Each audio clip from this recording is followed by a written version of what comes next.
Bom, gente, vamos agora à atividade que eu enviei ontem, né? Também a respeito de verbos, né? Quero que vocês fiquem assim muito bons nisso, porque colabora aí para vocês nas séries que virão, né?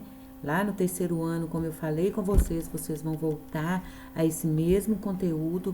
Então, não é um conteúdo para aprender aqui só para poder fazer a prova, tirar nota boa e esquecer, não. Porque lá no terceiro ano eles vão falar disso de novo, mas com um olhar já para a redação do Enem.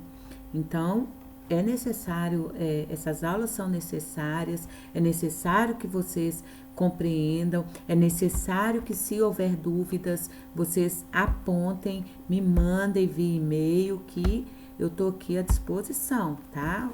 O nosso papel é esse. Vocês não estão sozinhos e também não pode abandonar a gente, não, né? Como se diz, né? Tamo junto. O texto, essa segunda atividade, ela veio com um textinho, cujo título é A Cobra e o Vagalume. Aí eu vou ler esse textinho, vocês sabem que eu amo ler, né? Bora lá. A Cobra e o Vagalume. Era uma vez uma cobra que começou a seguir um vagalume que vivia brilhando pelas redondezas. Ele fugia rápido com medo da feroz predadora, e a cobra nem pensava, tem um tracinho aqui, porque vai vir uma questão referente a isso, então eu não vou falar. A cobra nem pensava, tracinho, desistir. Depois de vários dias de perseguição, já esgotado, o vagalume parou e disse à cobra: Posso lhe fazer 3 perguntas? Não costumo abrir esse precedente para ninguém, mas já que não pode mais fugir de mim, pode perguntar. Pertenço à sua cadeia alimentar? Não. Eu fiz alguma coisa a você? Não. Então por que você quer devorar-me? Porque não suporto ver você brilhar.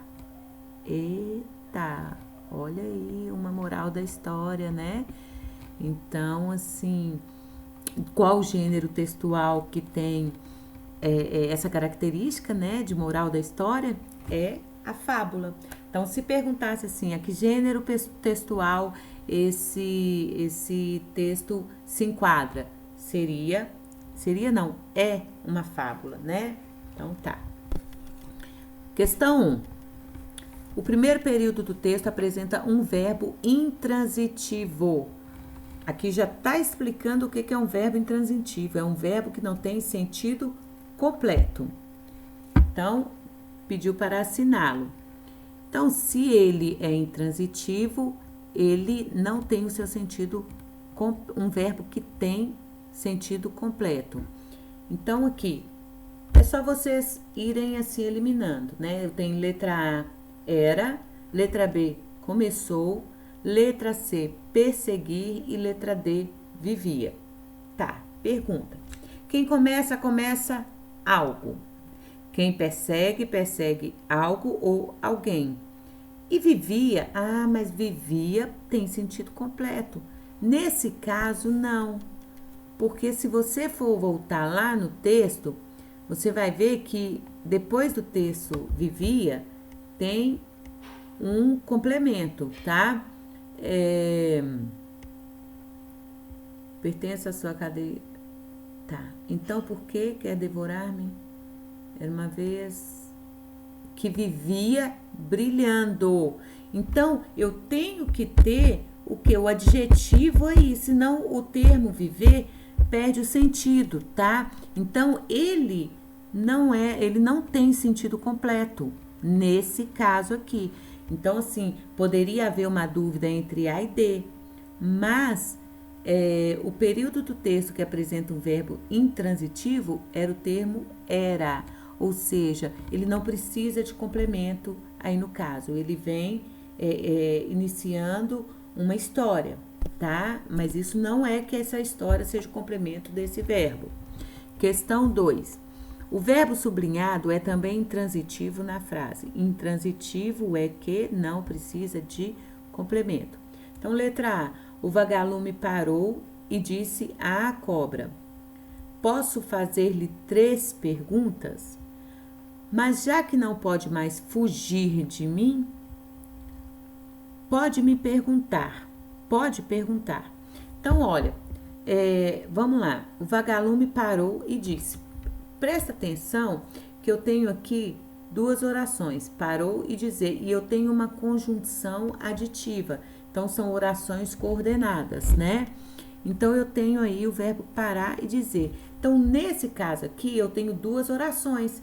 Então, o disse à cobra não é complemento. Ele vem aí junto com uma conjunção aditiva. Então, aqui, o verbo parar, ele é intransitivo. Ele não tem e nem precisa de complemento. Eu posso falar o vagalume parou, que a minha frase vai estar sintaticamente completa. Agora as outras. Posso fazer-lhe 3 perguntas? Então, eu tenho aí um pronome oblíquo, átono, né? Que complementa o verbo fazer. Mas já que não pode mais fugir de mim, nesse caso aqui, é o fugir, quem foge, foge de alguém. Então, aqui está pedindo complemento. E pode perguntar. E nesse caso aqui, o poder também está exigindo, o verbo poder está exigindo complemento. Então, a resposta correta é a alternativa A. Questão 3. Releia com atenção a frase marcada acima. Em seguida, identifique o sujeito do verbo intransitivo que a compõe. O verbo intransitivo, releia com atenção a frase marcada acima. Em seguida, identifique o sujeito do verbo que a compõe. O verbo intransitivo é: o vagalume parou e disse à cobra. Então, o verbo intransitivo parar tem como sujeito o vagalume. Então, olha, identifique o sujeito do verbo intransitivo que a compõe. Quem parou? O vagalume. Então, o termo parou, ele corresponde ao sujeito vagalume. Ele tem como sujeito o vagalume. Questão 4. No trecho "e a cobra nem pensava desistir", o verbo em destaque exigiu um complemento com preposição. Então, todas as vezes que eu tenho um verbo que pede preposição, ele vai ser o verbo transitivo indireto, né? Transitivo por quê? Porque precisa de complemento, e indireto por quê? Porque pede preposição.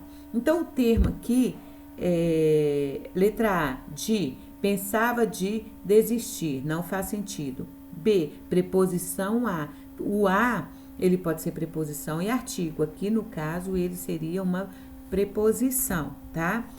Nem pensava a desistir, também não faz sentido.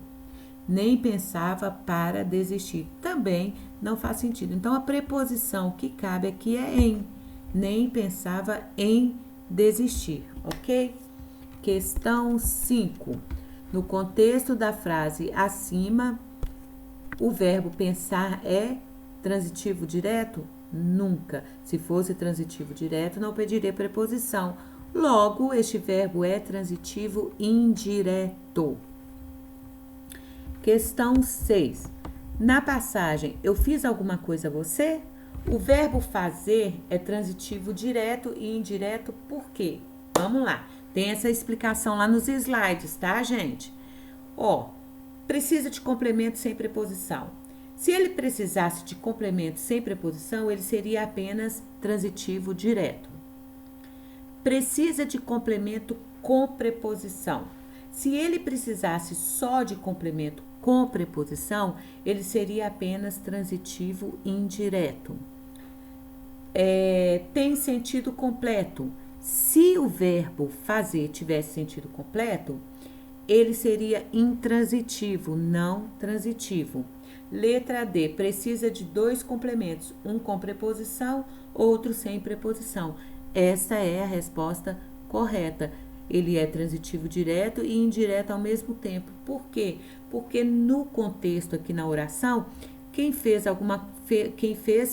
algo com alguém. Então, fez algo, um complemento sem preposição. com alguém ou para alguém. Um complemento com preposição. Então, eu fiz alguma coisa a você, esse a aqui é preposição, lembra-se aqui da questão 4? Então, ó, eu fiz o verbo fazer. Alguma coisa, o objeto direto do verbo fazer, porque não tem preposição. A você é o objeto indireto do verbo fazer. Fez algo com alguém. Então, questão 6, resposta D. Questão 7. O complemento do verbo transitivo direto é chamado de objeto direto. Já o complemento do verbo transitivo indireto é chamado de objeto indireto. Tendo em vista essa afirmação, observe os complementos do verbo abrir nesta frase. Não costumo abrir esse precedente para ninguém. Vamos lá, repetir a pergunta. O complemento do verbo transitivo direto é chamado de objeto direto, vocês sabem disso. O complemento do verbo transitivo indireto é chamado de objeto indireto, vocês também sabem disso. Tendo em vista essa afirmação, observe os complementos do verbo abrir nessa frase. Não costumo abrir esse precedente para ninguém. Agora identifique o objeto direto do verbo abrir. Quem abre, abre algo. Abrir o quê? Esse precedente. Então, o objeto direto do verbo abrir é esse precedente. O objeto indireto do verbo abrir, abriu esse precedente para quem? Para alguém, no caso, para ninguém. Então, para é preposição. Então, para ninguém, o objeto indireto do verbo abrir. Então, letra A, esse precedente. Letra B, para ninguém. Ok? Para poder entender aí a questão anterior, que é a questão 6, que nós tivemos também um verbo transitivo direto e indireto ao mesmo tempo. Aqui o verbo abrir, ele também é transitivo direto e transitivo indireto ao mesmo tempo. Questão 8.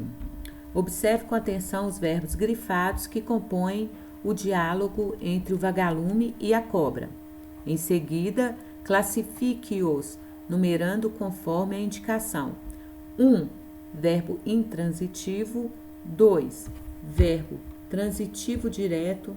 3. Verbo transitivo indireto. E 4. Verbo transitivo direto e indireto, que foi o caso aí das questões 7 e 6, tá? Pertenço à sua cadeia alimentar. Esse verbo é intransitivo, transitivo direto, transitivo indireto ou transitivo direto e indireto. Quem pertence, pertence a algo ou a algum lugar. Lembrem-se que esse a aqui não é artigo, é preposição. Se o verbo pertencer está seguido de preposição, logo ele será verbo transitivo indireto. Então, número 3. Eu fiz alguma coisa a você? Então, olha, lembram lá da questão anterior, o verbo fazer, quem fez, fez algo a alguém. Então, eu tenho aqui 2 complementos, um complemento sem preposição e um complemento com preposição. Logo, quando eu tenho esses 2 complementos sem preposição e com preposição, o verbo classifica-se como transitivo direto e indireto ao mesmo tempo. Então, aqui questão número 4. Então, por que você quer devorar-me? Tá. O verbo querer. Quem quer, quer algo. Então, olha, entre o verbo querer e o seu complemento, eu não tenho preposição. Então, quando eu não tenho preposição, o verbo é transitivo direto. A última. Porque não suporto ver você brilhar. Pede complemento esse verbo? Eu brilho. Aqui tá como substantivo, não tá. Aqui tá como sujeito, substantivo, tá? O seu brilho. Então, não é adjetivo. Então, ó, porque não suporto ver você brilhar. Tem sentido completo? Tem sentido completo. Precisa de complemento para fazer sentido? Não precisa de complemento. Então, ele não transita. Se ele não transita, ele é intransitivo. Bom, por hoje, né, serão essas duas correções. Eu espero que vocês consigam fazer o de vocês aí bonitinho. Lembrando que estou sim registrando os vistos, tá bom? Nono ano, nossa próxima aula será na quinta-feira. Então, quinta-feira, outra atividade. Com isso, a gente fecha essa questão aí das orações subordinadas substantivas e dos verbos. Então, se tiver dúvida, mandem para mim, por favor.